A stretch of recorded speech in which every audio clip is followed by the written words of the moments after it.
महाराणी ताराराणीच्या 350व्या जन्मोत्सवानिमित्त काँग्रेसकडून महिलांना समर्पित जाहीरनामा प्रसिद्ध करण्यात आलाय. कोल्हापूर महानगरपालिका निवडणुकीच्या पार्श्वभूमीवर कोल्हापूर कसं तर तुम्ही म्हणशीला तसं या संकल्पनेतून तयार करण्यात आलेला हा जाहीरनामा भवानी मंडप येथे करवीर निवासिनी आई अंबाबाईच्या चरणी अर्पण करून खासदार शाहू छत्रपती महाराज यांच्या हस्ते प्रकाशित करण्यात आलाय.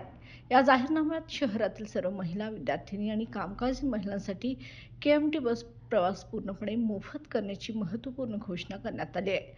महिलांची सुरक्षितता, आरोग्य, शिक्षण आणि स्वावलंबन यांचा ठोस आराखडा या जाहीरनाम्यात मांडण्यात आलाय. यावेळी आमदार जयंत आसगावकर, ऋतुराज संजय पाटील यांच्यासह काँग्रेस व मित्रपक्षांचे पदाधिकारी, उमेदवार आणि नागरिक मोठ्या संख्येने उपस्थित होते.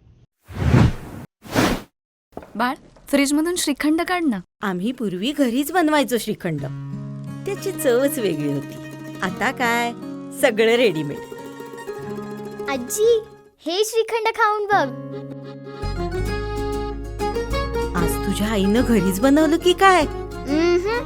हे आहे गोकुळचं श्रीखंड. अगदी जिभेवर रेंगाळणार. जिभेवरच नाही तर मनावरही रेंगाळणार. गोकुळ श्रीखंड, मनावर रेंगाळणार.